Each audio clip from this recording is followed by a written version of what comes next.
વિદ્યાર્થી મિત્રો, જય સ્વામિનારાયણ. ધોરણ 8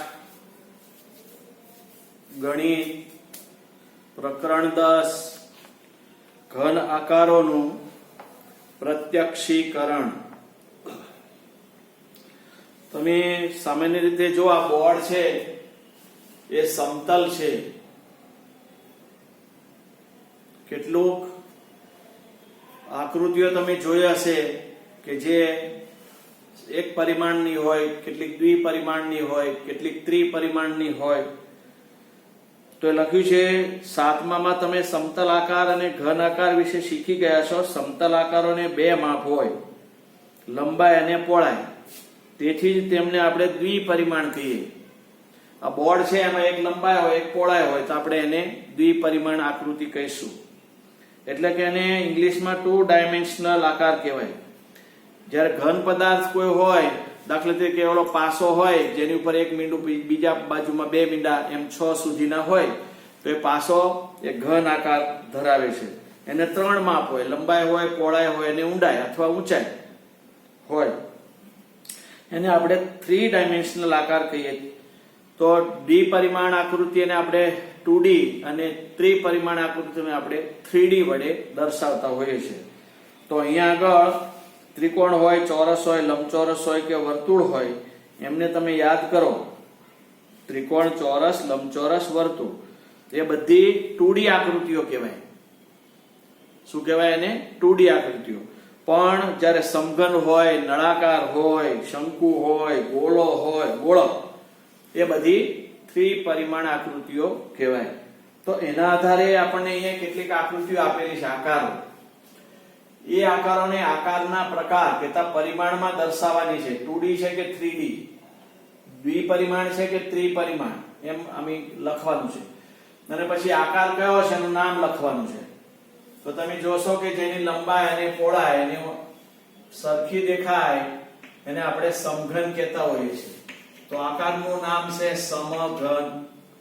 ચોરસ છે, સમઘન નથી, પણ શું આકાર છે? ચોરસ. કારણ કે બધી બાજુ એ સરખી દેખાય છે આપણને, એટલે આપણે એને ચોરસ આકાર કહીશું. હવે આકારનો પ્રકાર છે, દ્વિપરિમાણ છે કે ત્રિ? તો કે 2D છે. ઓ દ્વિપરિમાણ એવો શબ્દ લખવો હોય તો લખી શકાય, દ્વિપરિમાણ. દ્વિપરિમાણ. હવે અહીંયા તમે જોશો ને તો આ આઈસ્ક્રીમ નો કોન ટાઈપનું છે, એટલે કે આ શંકુ છે. આ કોણ છે? શંકુ. આ એની ઊંચાઈ હોય, આ એની પાયાની ત્રિજ્યા હોય, તો એનો આકાર છે એ શંકુ છે. શંકુ હોય એ 3D માં આવે. પછી તમે જોશો આ નળાકાર છે. આ જે ચોક છે તો એની જેવું છે આ. તો અહીંયા એની ત્રિજ્યા હોય, અહીંયા એની ઊંચાઈ હોય, તો આ નળાકાર એટલે કે 3D આવે. તો આને આપણે નળાકાર કહીશું. ચોક છે એ નળાકાર છે, ત્રિપરિમાણ આવે. ઉપર મથાળું આવે, નીચે તળિયો આવે, ફરતું સાઈડ આવે. એમ આને પણ બે સાઈડ આવે, ઉપરથી વર્તુળાકાર, પાયો છે વર્તુળાકાર હોય ને આમ ત્રાસી ત્રિજ્યા હોય. ત્યાર પછી આ ત્રિકોણ દોરેલો છે. ત્રિકોણમાં તમે ખાલી 3 બાજુ દેખાડી છે, એટલે આપણે એને ત્રિકોણ કહીશું. એટલે એને 2D પરિમાણ આકૃતિ કહેવાય. ત્યાર પછી જો આ શું છે? ચોરસ. પણ એને બાજુ ઉપલી અને સાઈડની પાછલીની બધી દેખાય છે આપણને. જો આમ તમે લંબાવી દો તો આપણને એના ભાગ જોવા મળે. 6 પૃષ્ઠો થાય, 4 બાજુ, એક મથાળો ને એક તળિયું, 6 પૃષ્ઠ થયા. એટલે એ 3D આકૃતિ કહેવાય અને એને કહેવાય સમઘન. એનો આકાર ને આધારે આકારનું નામ છે સમઘન. તો અહીંયા આકૃતિ છે ચોરસ, એ 2D દ્વિપરિમાણ છે અને આને આપણે ત્રિપરિમાણ કહીએ. ત્રિપરિમાણ. 2D ને દ્વિપરિમાણ, 3D ને ત્રિપરિમાણ. ત્યાર પછી તો વર્તુળ દોરેલું છે. તો આ છે વર્તુળ. તો વર્તુળ છે એ 2D માં આવે. વર્તુળ છે એ 2D માં આવે. ત્યાર પછી આ તમે જો લંબઘન દેખાડેલો છે, તો આપણે શબ્દ લખીશું લંબઘન અને એ આવશે 3D. હવે આ આકૃતિ છે ને આવી છે ગોળ.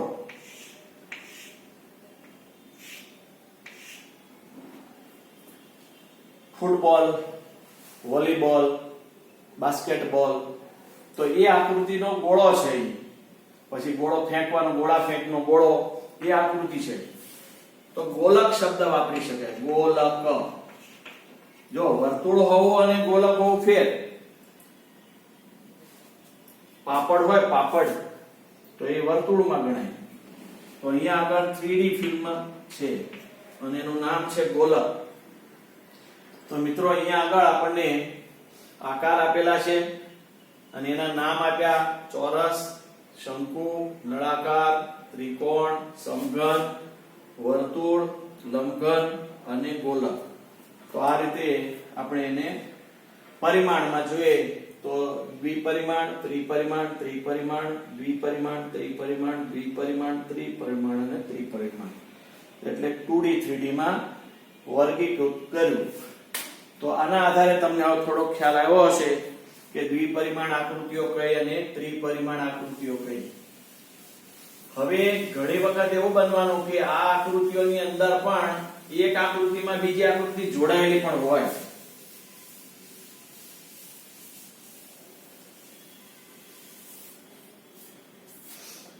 એની આપણે સમજણો આપું. દાખલા તરીકે આ નળાકાર હોય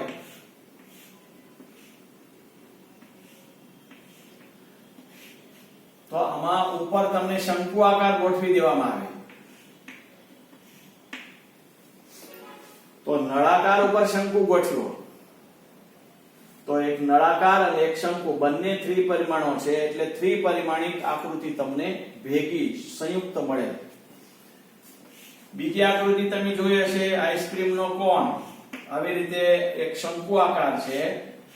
હવે એને આઈસ્ક્રીમ થી ભરેલો હોય અને બહાર એને ફાલુદા બાલુદા ને બધું તમે લગાવો તો અહીંયા ઉપર ગોળાકાર, અર્ધ ગોળાકાર થઈ જાય અને અહીંયા આગળ શંકુ આકાર થઈ જાય. તો આ બે આકૃતિઓ ભેગી છે, શંકુ અને અર્ધ ગોલક.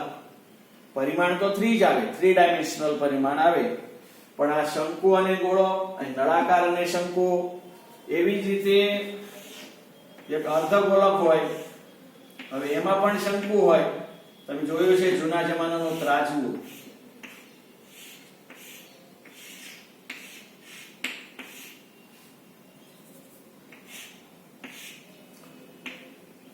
તો આવા શેપ તમે જોયા હશે. તો ઉપર શંકુ છે, નીચે અર્ધગોલક છે. ત્રાજવાનો તમે આકાર જુઓ તો એ રીતે બે આકૃતિઓ ભેગી છે આમાં. તો એમ હવે આપણે જોઈએ છે ભેગા આકારોની આકૃતિઓ, અને એ બધી ત્રિપરિમાણ આકૃતિઓ હોય અને એમના ઘનફળ, ક્ષેત્રફળ એ બધું જુદું જુદું આવે. તો મિત્રો તમારા પેજ નંબર 153 ઉપર આટલું કરો અને પછી પાછલા પેજ ઉપર આકારો દર્શાવ્યા છે એની આપણે ગોઠવણ કરી. પછી એક તંબુ બતાવ્યો છે, નળાકાર ઉપર શંકુ. એક નળાકાર હોય, સર્કસનો તંબુ આવી રીતે ગોઠવાયેલો હોય. ત્યાર પછી ડબ્બો, પોલો નળાકાર, પોલો નળાકાર.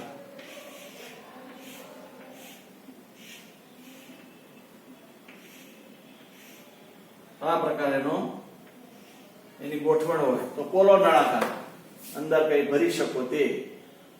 અહીંયા આગળ નળાકાર ઉપર શંકુ આકાર બતાવેલો છે. ત્યાર પછી આઈસ્ક્રીમ કોન, જે મેં હમણાં તમને શો કરેલો, એ આઈસ્ક્રીમ કોન. તો આઈસ્ક્રીમ કોન છે, શંકુ ઉપર અર્ધગોલક. આ શંકુ છે અને એની ઉપર આ અર્ધગોલક લગાવ્યો છે, એમ કહી શકાય. ત્યાર પછી ફોટો ફ્રેમ.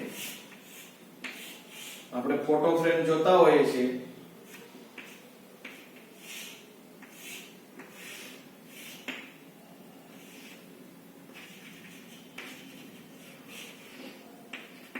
કોઈ ફૂલ દોરી શકો તમે, એટલે ફોટો ફ્રેમ, જ્યાં આપણો કોઈ ફોટો મૂકી શકો. લંબચોરસ છે. ત્યાર પછી કટોરો.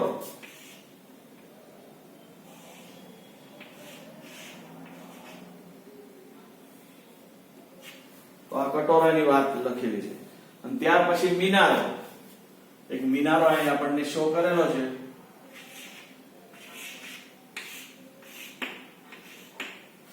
આ રીતે.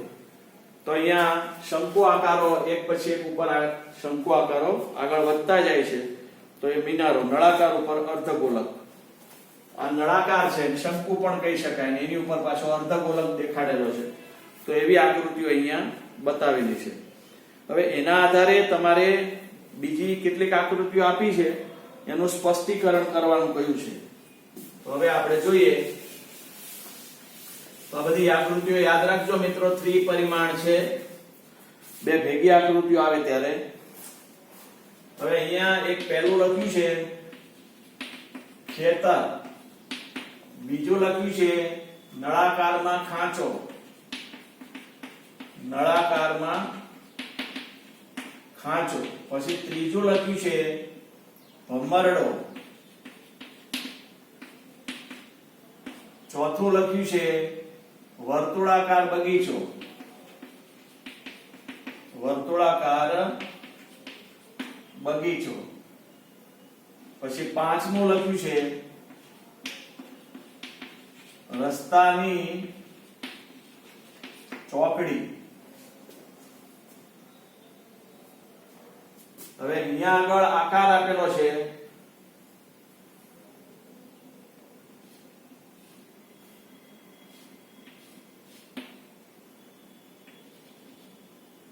ત્યાર પછી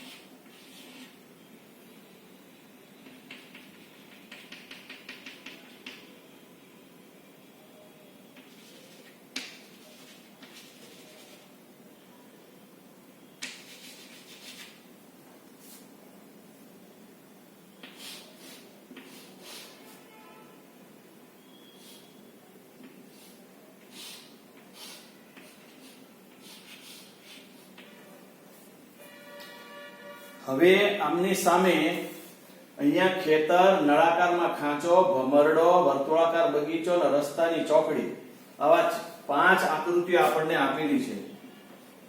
અને પાંચે આકૃતિની બાજુમાં ભિન્ન નંબરો લખ્યા છે, જુદા જુદા શબ્દો લખ્યા છે, એને તમારે ગોઠવવાના છે. હવે અહીંયા ખેતરની સામે જે આકૃતિ આપી છે એની સામે લખ્યું છે લંબચોરસ બગીચામાં એકબીજાને છેદતા લંબચોરસ. તો એ કયું આવે? અહીંયા આવે. તો અહીંયા આપણે આમ લખવું પડે લંબચોરસ બગીચામાં એક બીજાને છેદતા લંબચોરસ રસ્તા. તો જે આ પહેલાની સામે આ લખાણ અહીંયા લખેલું છે તો એ એક્ચ્યુઅલી કોનું છે? રસ્તાની ચોકડીનું. લંબચોરસ બગીચો છે એમાં એકબીજાને છેદતા લંબચોરસ રસ્તા આપેલા છે. હવે બીજી આકૃતિ જે છે એની સામે લખ્યું છે વર્તુળાકાર મેદાનની ફરતે વર્તુળાકાર રસ્તો. તો એ ક્યાં આવે? તો કે અહીંયા. તો અહીં લખવું પડે વર્તુળાકાર મેદાનની ફરતે વર્તુળાકાર રસ્તો. તો આ જે રસ્તો બતાવેલો છે આ વર્તુળાકાર મેદાન છે ને એની ફરતે વર્તુળાકાર રસ્તો બતાવેલો છે. તો બીજાની સામેથી અહીં લખેલું છે એને ઉચકીને અહીં લાવવું પડે. પછી તમારે ત્રીજી ભમરડો લખ્યું છે ને એની સામે લખ્યું છે ચોરસ ખેતર સાથે જોડાયેલ ત્રિકોણીય ખેતર. તો એ ચોરસ આકાર હોય અને એની સાથે ત્રિકોણીય ખેતર, તો એ મુદ્દો અહીંની સામે લખેલો અહીં લાવવો પડે. એટલે અહીં લખવું પડે ચોરસ ખેતર સાથે જોડાયેલ ત્રિકોણીય ખેતર. ત્રિકોણીય ખેતર ત્યાં લખવું જોઈએ. ત્રીજાની સામે જે હતું એ પહેલામાં ગયું. હવે આવે છે નળાકારમાંથી શંકુ આકાર કાઢી લેવામાં આવે. આની સામે લખ્યું છે તો એ ક્યાં આવશે? તો તો કે નળાકારમાંથી શંકુ આકાર, તો અહીં લખવું પડે નળાકારમાંથી શંકુ આકાર કાઢી લેવામાં આવે છે. અને હવે છેલ્લો 4 આકૃતિઓ પૂરી થઈ ગઈ અને હવે લખ્યું છે શંકુ પર અર્ધગોલક ગોઠવવામાં આવેલો હોય. તો શંકુ છે એની ઉપર અર્ધગોલક, તો અહીં લખવાનું શંકુ પર અર્ધગોલક ગોઠવેલ હોય, ગોઠવવામાં આવેલ હોય એમ શબ્દ વાપર્યો છે. તો આપણને અંદાજ આવવા માંડે કે ખેતર છે એ ચોરસ છે ને એની ઉપર ત્રિકોણાકાર ખેતર ગોઠવેલું છે. આ નળાકાર છે એમાંથી શંકુ કાઢી લીધેલો દેખાય છે, શંકુ પર અર્ધગોલક દેખાડેલો છે, પછી વર્તુળાકારમાંથી વર્તુળાકાર રસ્તો મેદાનની ફરતે આવેલો છે અને રસ્તાની ચોકડી એટલે કે લંબચોરસ બગીચામાં એકબીજાને છેદતા લંબચોરસ રસ્તાઓ આપેલા છે. તો એના ઉપરથી આપણને થોડો આઈડિયા આવતો જાય છે ત્રિપરિમાણીય આકારોના દ્રશ્યો. હવે તમે જો ગણિત હોય તમારી પાસે અને જો તમે પાના નંબર 155 ખોલશો તો એમાં કેટલાક આકારો આપેલા છે. એમાં એક મકાન આપેલું છે, એમાં આગળનો ભાગ, બાજુનો ભાગ, ઉપરનો ભાગ એવું દેખાડેલું છે અને પછી એને 3 જુદી આકૃતિ દ્વારા આગળનું દ્રશ્ય કેવું લાગે છૂટા પાડી દીધેલા છે, બીજું બાજુમાંથી દેખાતું દ્રશ્ય કેવું લાગે અને ઉપરથી કેવું દ્રશ્ય લાગે એ વાત કરેલી છે. એ જ રીતે નીચે પ્યાલો આપેલો છે, એ પ્યાલાનો બાજુમાંથી દેખાતો ભાગ અને ઉપરથી દેખાતા ભાગના દ્રશ્યો બતાવેલા છે. એને આપણે 3 ડાયમેન્શનલ આકૃતિ કહીએ. સાઈડથી દેખાતું હોય અને ઉપરથી દેખાતું હોય. ઉપરથી દેખાતું હોય પ્લાન હોય, યાદ રાખજો 3D દ્રશ્ય.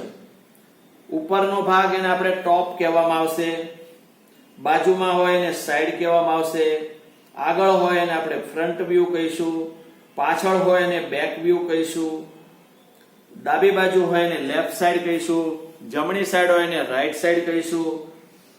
તો આવી રીતના દેખાવોને આપણે દર્શાવવાના રહેશે. તો અમે અહીંયા આગળ 156 ઉપર એક ઈંટ બતાવી છે, એમાં ઉપર, આગળ અને બાજુ અને પછી એના માપ લખેલા છે. આગળથી દેખાતું દ્રશ્ય કેવું હોય, બાજુમાંથી દેખાતું દ્રશ્ય કેવું હોય, ઉપરથી દેખાતું દ્રશ્ય કેવું હોય. ત્યાર પછી એના પ્લાન મૂકેલા છે, નીચે રચના રેખાંકિત કરેલા છે, એમાં એને દેખાડેલા છે કે કેવી રીતનું દેખાય આકૃતિઓની અંદર. આ વસ્તુ એટલા માટે શીખવવામાં આવે છે કે જ્યારે તમારે કોઈ મકાન બંધાવવું હોય, કોઈ વસ્તુને તમારે 3 ડાયમેન્શનલી સમજવું હોય, એન્જિનના પાર્ટ્સને વગેરેને, તો એમાં 3 ડાયમેન્શનલ જરૂરી બને. એના માટેનો અભ્યાસક્રમ છે આ ઘન આકારોનું પ્રત્યક્ષીકરણ. તો એક સામાન્ય રીતે આપણે જોઈ લઈએ, મકાન હોય તો એને આવી રીતે આપણને બતાવેલું છે.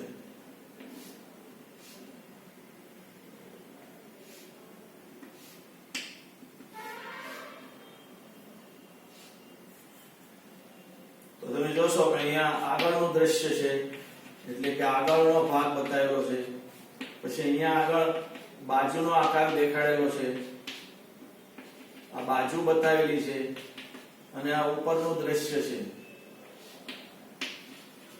ઉપર સામાન્ય રીતે આ રીતના પોર્શન બતાવેલા. આગળ એટલે ફ્રન્ટ, FRONT એમ લખેલું છે, FRONT ફ્રન્ટ સાઈડ. બાજુ એટલે SID સાઈડ અને આ ટોપ TOP ટોપ લેવલ. હવે આ આકૃતિને એને 3 વિભાગમાં જુદી રીતે દેખાડેલી છે કે ભાઈ આગળ ફ્રન્ટ છે એને કેમ દેખાડેલું છે, તો એને આટલી આકૃતિ આ પોર્શન છે એને આગળ લઈ લીધેલો છે, તો એ છે આગળનું દ્રશ્ય. ત્યાર પછી સાઈડનું દ્રશ્ય લીધું છે, તો સાઈડનું દ્રશ્ય છે એ આવી રીતનું બતાવેલું છે.